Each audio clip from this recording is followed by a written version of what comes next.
Hello, everyone, and welcome to another Calvin Chat for parents and families of Calvin University students. My name is Rick Jordan. I serve Calvin University as the Director of Alumni and Parent Relations. Today, we are pleased to welcome Dr. Irene Kriegel, who is the Director of the Center for Counseling and Wellness at Calvin University. Besides serving as the Director at Calvin, she's also an author, the author of The Mindful Christian, Cultivating a Life of Intentionality, Openness, and Faith. You can find out more about the book and read some of her great reflections on her website, themindfulchristian.com. We'll put a link to the blog in the comments below. And if you want to stay in touch with the Center for Counseling and Wellness, go ahead and like their social media pages on Facebook and Instagram. I believe it's Thrive at Calvin. And those links will also be down below too. But for now, let's welcome one of the amazing staff members at Calvin who so wonderfully cares for your students. Welcome, Irene. How are you? I'm good. Thank you. It's so good to be here today. Yeah, it's good to have you. For those who are watching, if you've got questions, feel free to put them in the chat.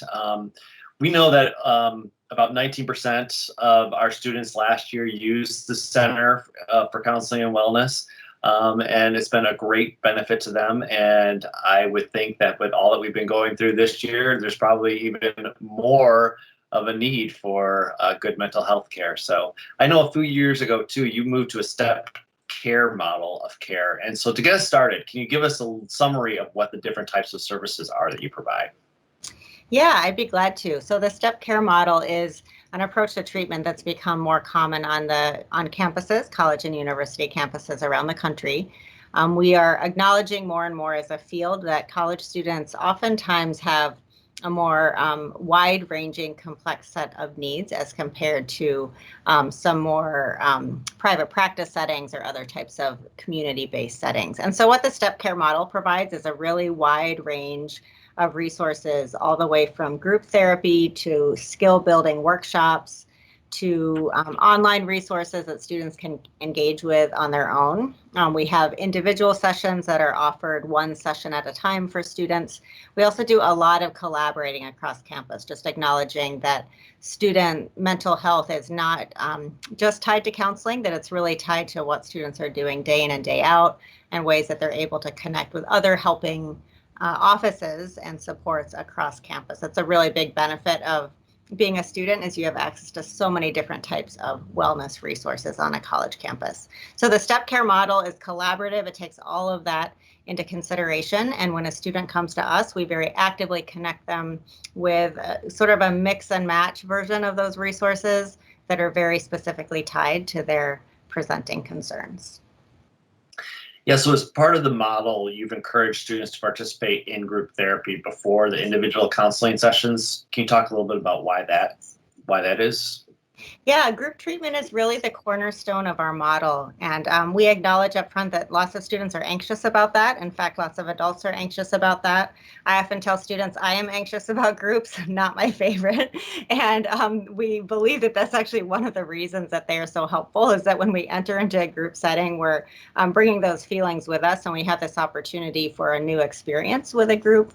And also when we connect with others who are having similar struggles or also coming in with needs, then that connection between us is such a powerful healing agent. So we see this playing out in the assessment data that we collect every semester.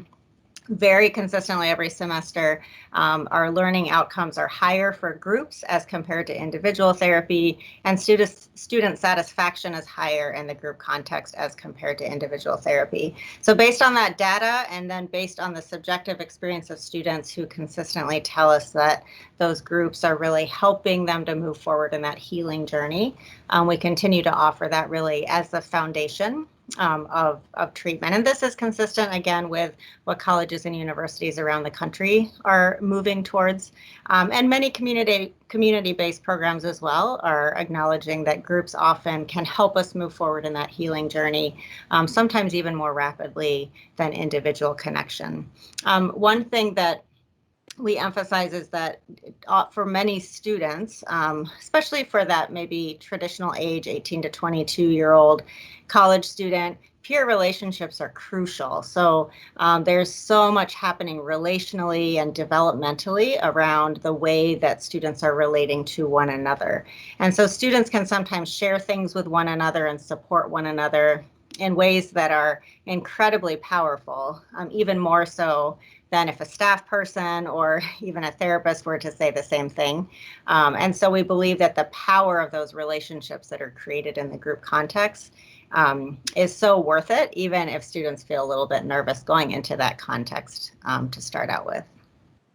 Yeah, it's super interesting, and it's so good to hear that it's getting good feedback from the students and good outcomes as well. So I know a few weeks ago you rolled out the Unmasked app, which I think is kind of an ironic name for during COVID. But I wonder if you can talk about how do you expect that to be helpful to students? Yeah, so the Calvin Unmasked app, which was named years ago, and is very ironic in this context. So we keep saying, leave your physical mask on, take your emotional mask off.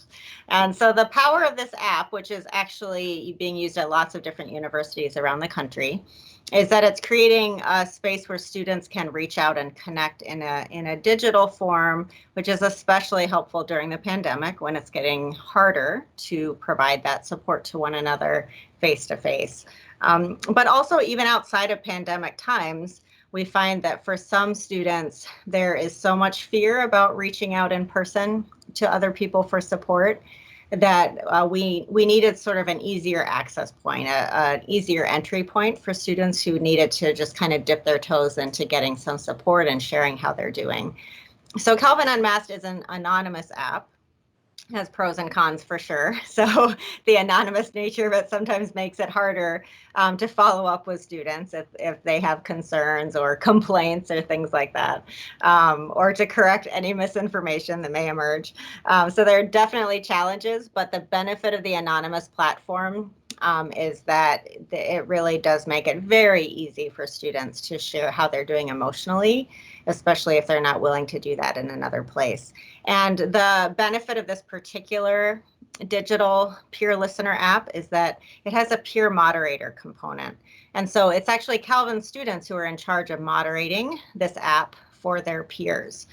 So the Center for Counseling and Wellness is sponsoring the app.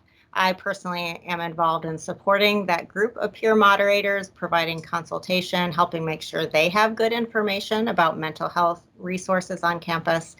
But ultimately, it's up to the students to support fellow students and also to contribute to a positive environment there on the app. And so students themselves over time are identifying ways to make sure that it's a positive culture. For example, a couple weeks ago, there was a decision made within that student group to make sure it was not becoming a political platform, for example, that if students wanted to come in and share maybe emotions about the election season that we're in or mental health impacts, absolutely, but that students made that decision not to allow it to be a place to promote political candidates. So that's an example of the type of decision making and kind of grappling that student group is doing with how to cultivate that as a positive space. I'm really excited about that student group. They come with their own passion about mental health and wellness. Many of them are in helping professions or, training for helping professions. And so this is contributing to the learning that they're doing in their majors and their fields of study. So it's a great leadership development experience for them. And we're really grateful to the students who are eager to support their peers in that way. And then ultimately, the goal is that those students are able to make solid referrals for their peers if there are students who are in need of counseling services or other types of supports on campus, that those peer moderators can help make those strong recommendations. Yeah, that's great. We've hinted at this a little bit already, but caring for our mental health has been particularly challenging during COVID. So what has Calvin done to support mental wellness among the student body in general? Yeah, so mental health is such a broad topic and area, much like physical health. There's so many different ways to approach it. And it's been fascinating from a mental health perspective to watch the reaction of our society in general, but certainly our campus to this pandemic.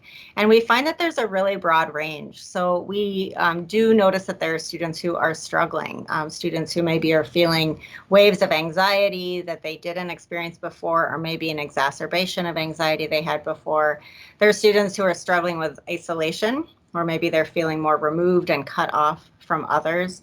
That has been especially hard for some first-year students where they're coming in trying to get to know people, and it is more difficult when there are so many restrictions on in-person gatherings. It's harder to get to know people when everybody's wearing masks. These are just realities. So we know that some students are really in that on the struggle bus, as they say sometimes. On the other hand, we have been quite surprised at the counseling center to see that there are also lots of students who are having less anxiety than normal, and there are a few theories as to why that might be. I think part of it is that if social connection is an anxiety trigger for somebody, a season where we have less in-person gatherings actually can be can help some students feel less triggered around social events. And then we also notice some students, if they are having some anxiety about the situation we're in, it's a shared anxiety now. So maybe back to the earlier point about the power of groups and group connection, it actually helps our mental health to recognize we're not alone in our struggle. We all know as a globe right now, we are not alone in this struggle. You know, it looks different for all of us. It has different impacts on all of us. And our whole globe is impacted by this pandemic right now.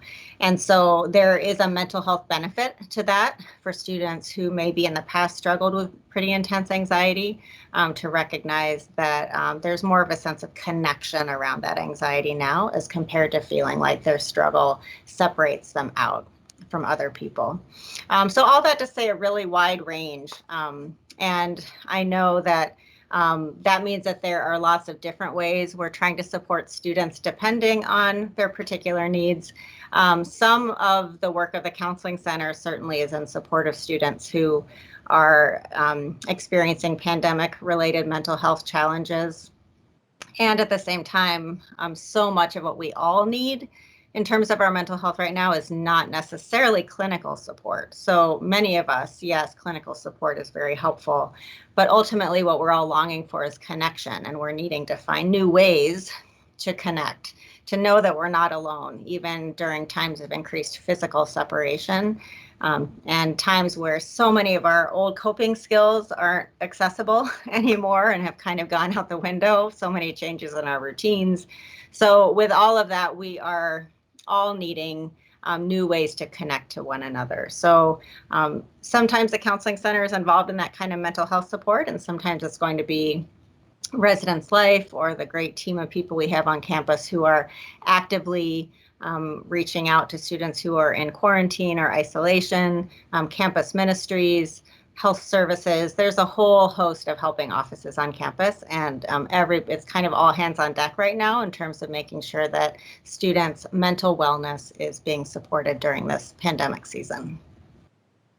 Yeah, that's a lot to handle. So thank you for the work that you are doing. Just a reminder to parents and families, if you've got any questions, feel free to put those in the chat down below, and we'll see if we can get to those. Irene, you just sort of touched on students in quarantine and isolation. I wondered if you could talk a little bit about what extra supports are being offered to those students at this time.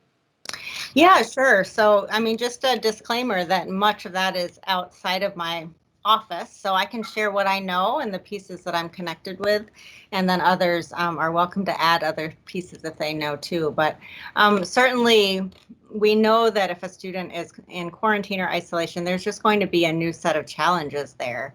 And it's going to vary a bit depending on if they already feel well connected on campus or not. And we know that for many students, having any sort of connection with those existing friend groups is going to be crucial to be able to find ways to know that they are still part of what's happening on campus. So some of that support has to do with just basically checking in. So we do have staff here on campus who are actively checking in with students and making sure that their physical needs are met as they're in quarantine or isolation. Excuse me, I'm fighting allergies. So that is part of what we consider as a mental health support, is just making sure, does the student have the meals they need? Do they have the connection with their professors and their coursework that they need? Do they have some card games or puzzles or whatever it is they need for that extra time? But we also want to actively encourage other students to be reaching out to those in quarantine and isolation. We do have a document on our website at the Center for Counseling and Wellness that students can go to and just get some ideas of how to support their friends when they're in that position, to make sure that that sense of community is kept alive and well there. And then there are a few things from the Counseling Center. Well, I should say everything from the Counseling Center is virtual right now, which means that whether a student is in quarantine or isolation or not, we're very eager to be able to connect with students virtually. So that doesn't change. And we do also have a Lightbox lending program. And I know just last week I delivered a Lightbox to a student's home who had just gone into isolation. And so we will find ways to do whatever we can to make sure those kinds of resources get into the hands of students who need them. That's great. How can students alert the Center for Counseling and Wellness if they know of a fellow student who's not doing well?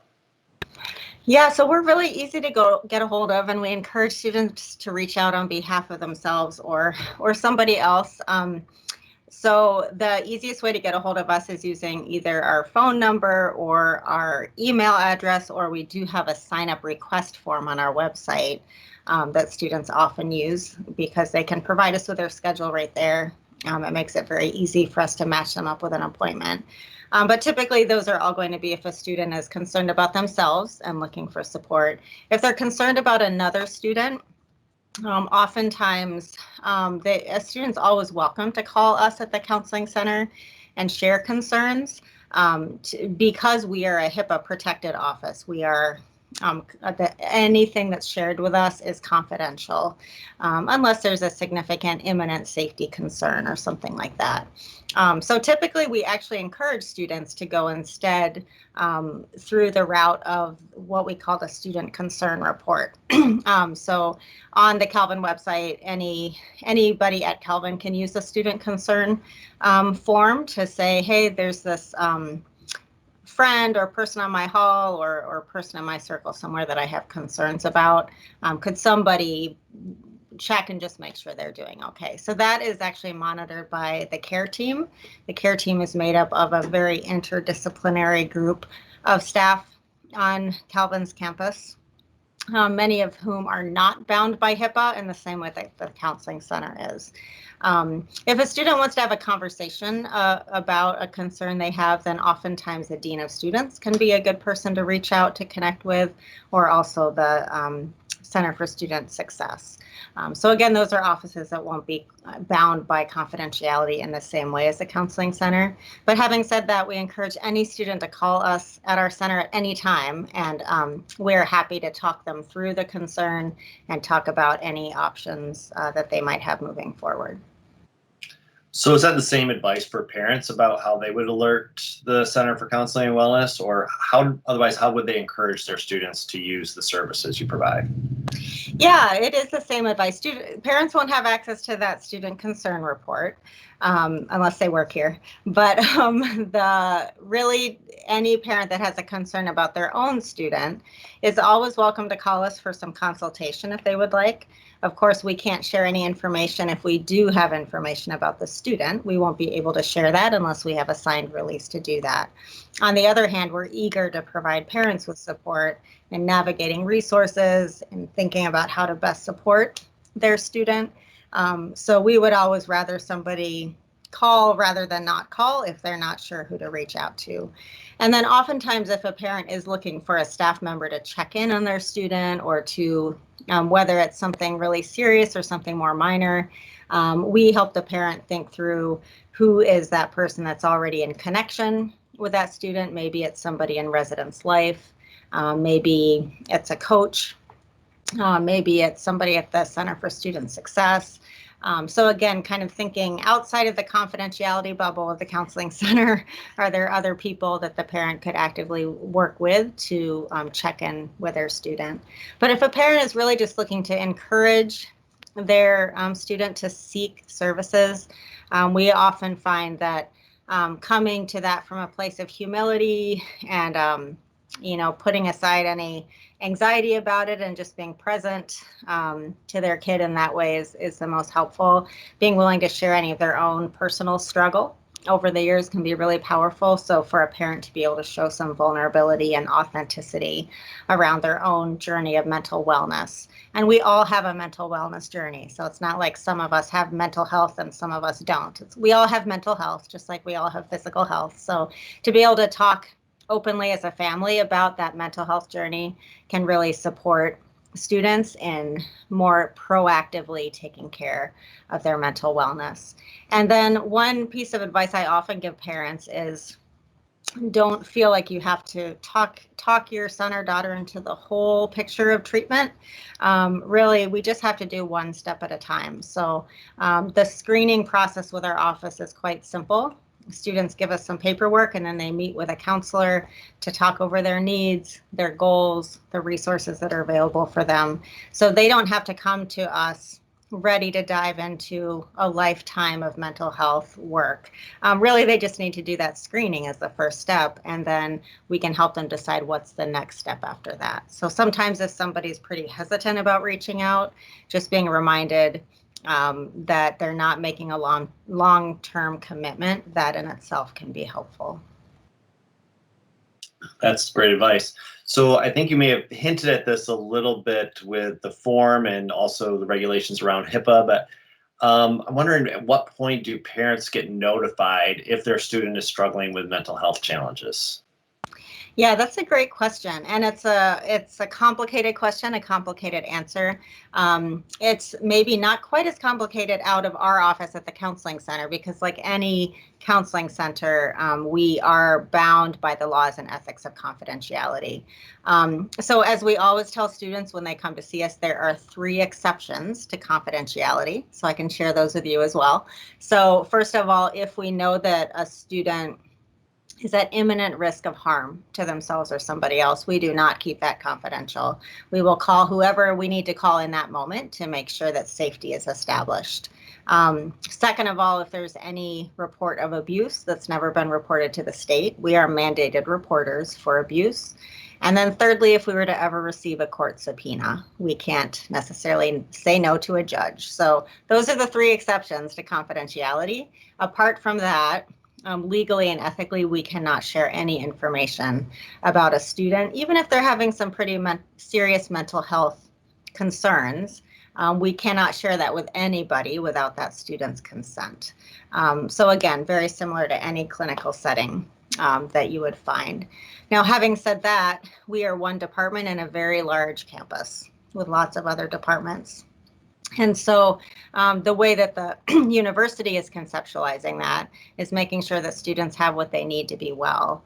And sometimes, all part of that picture for every student is testing out their independence, testing out their ability to seek the resources they need to engage with those, to grow, to develop as independently as possible. And we know that every student is part of something much bigger than themselves as well. So they're part of families, they're part of this campus community, they're part of friend groups. So with all that, we are very cognizant as a campus that we want to make sure that students are tapping into those resources too. So certainly if a student is hospitalized for a mental health concern or a medical concern, that's a point where typically a parent is going to be notified. But oftentimes, even if that's not part of the picture, staff may be encouraging students to share with their parents or to connect with their parents as much as possible, encouraging that independence on the part of students. So complicated answer because every situation is a little bit different, but ultimately the goal is always to do what's best for the student. Yeah, and we actually did get a question from a parent here wondering what are the best resources for students to reach out to on the weekends if there are acute concerns? Yeah, great question. We have something here on campus called the Mental Health crisis response system. And so that's comprised of residence life staff and campus safety staff in terms of that 24/7 support. And we collaborate with Pine Rest, which is here in Grand Rapids and provides 24/7 mental health crisis support to make sure that our students have access to whatever they need around the clock. So if it's during the day on Saturday or Sunday, there is an urgent care center in town specifically for mental health concerns. So anybody from campus safety or residence life can help a student make that connection with the urgent care center here in town. Certainly, if a student had a major mental health crisis and needed hospitalization, if there's a safety concern, then Pine Rest would be involved in providing crisis support during those off hours. So specifically then, if a student is needing that kind of off-hour support, we recommend that they call either campus safety, or if they are in the dorm or the apartments here on campus, they can reach out to their residence life contact there. Good. And wondering, another question we had come in, wondering if you could give a couple examples of the types of groups that you offer, like feelings workshops or arts, etc. Yeah, so we have a couple different categories. We do have a workshop series, which is called the Feelings Toolbox. And that's what it is. We're learning tools to deal with feelings. And again, we really normalize that for students, that everybody has feelings. Everybody has mental health. Everybody is actively, whether it's conscious or unconscious, we are all managing our feelings in some way. So we really want to resource students to know the different options they have when they're experiencing uncomfortable feelings, whether that's anxiety or depression or some other kind of uncomfortable emotion. So the workshop series starts every week, and it's 3 weeks long. So each week, students can jump into a section of that if they would like, and that goes for 3 weeks, 1 hour per session for those 3 sessions. And it's very CBT based, which stands for cognitive behavioral therapy. It's an evidence-based approach to managing depression and anxiety. And so students are learning those CBT approaches to managing their emotions. That workshop series is very fast-paced. We sell it to students really like a class. So we let them know you are already going to classes professionally. That's what you do right now. And so this is going to be within this wheelhouse of things that you're familiar with. You show up, you learn these skills, and then you go through the week practicing them and applying them, and then come back for that next round the following week. So that series doesn't take a lot of vulnerability from students. It doesn't ask them to open up a lot. There's not a lot of discussion. It really is very psychoeducational, very skills-based. And then we have a whole host of groups that tend to last a little bit longer and tend to involve a little bit more opening up and discussion, and it really does depend on which group it is. I teach a mindfulness group for students that's 7 weeks long, and it is also fairly psychoeducational. I'm really teaching the skill of mindfulness and teaching that within a Christian framework where students can then apply that to their mental well-being and hopefully practice in between our sessions together. But the material over that 7 weeks really builds on itself. And students do some discussing there, some connecting, mostly around mindfulness practice itself. So sharing what it is that they noticed in the course of those different mindfulness practices. And then there are groups like our Expressive Arts group, which is much more open. Students are provided with art kits that they can take home. So even though our groups are virtual right now, most of them do have some physical thing that students can pick up and have with them during the group. So this arts group, all the students have similar materials that they're working with based on the art kits that have been put together for them by the facilitator. And then there's a lot of opportunity for open discussion of thoughts and feelings as people create and work with their hands. We all know that some of us enjoy words more than others. Some of us are more hands-on as compared to others. We all have different styles of processing, different ways that we kind of most easily express our emotional experience. And so that Expressive Arts group is a really helpful way to get at emotions in some nonverbal ways, but then also creating bridges to talking about that openly as well. So yeah, those are a couple examples. We have a group that's very process oriented for LGBTQ students who are either questioning sexual or gender identity or just needing a supportive space around that. We do actively connect with some groups off campus as well. Currently, we typically have a group for male students who are wanting to stop using pornography, and we don't have a staff person this semester to lead that, so we're currently connecting students with a church in town that's providing that kind of support. Same with a grief group. So lots of groups here, lots of groups in the area. More and more, we talk about ourselves as a hub for mental health services. So we want any student to come to us anytime with any concern, and then we can help them sort out what those options are for them, either on and or off campus. But our goal is to make sure that they get connected with what they need. Great advice. So we have just a couple weeks of class left. And so what advice do you have for parents with their students transitioning to being back at home and having their student at home for a period of time? Is there any hints or tips that you could give to them? Yeah, we could talk about that for a long time. Transitions are hard, right? And so that's already a challenging part of the college experience is this back and forth. Students are constantly moving. When we look at stress scales, one of the things that is close to the top of most stress scales is moving, right? Like changing locations. And you just think of how often we ask students to do that.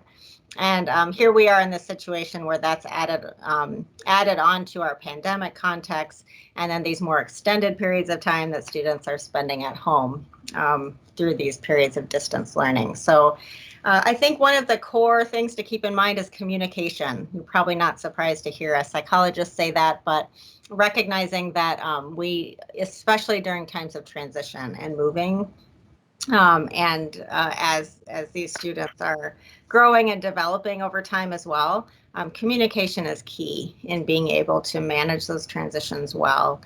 And especially communication around the nitty gritty about the rules of the house or the expectations. Some of the things that used to seem obvious or shared expectations will have changed. So when students move away and then come back home, they come back a bit more grown up, and at least we hope, right? But in that process, even if that's a healthy individuation, we might call it, it can still create tension, and it can still actually involve some loss for parents to realize that their kids are less kids anymore. They're a little less dependent on them, and sometimes kind of eager to push the envelope a little bit or to stretch and grow in terms of their ability to be independent. So talking through those expectations explicitly, not making assumptions, and recognizing that some compromise is needed there too, and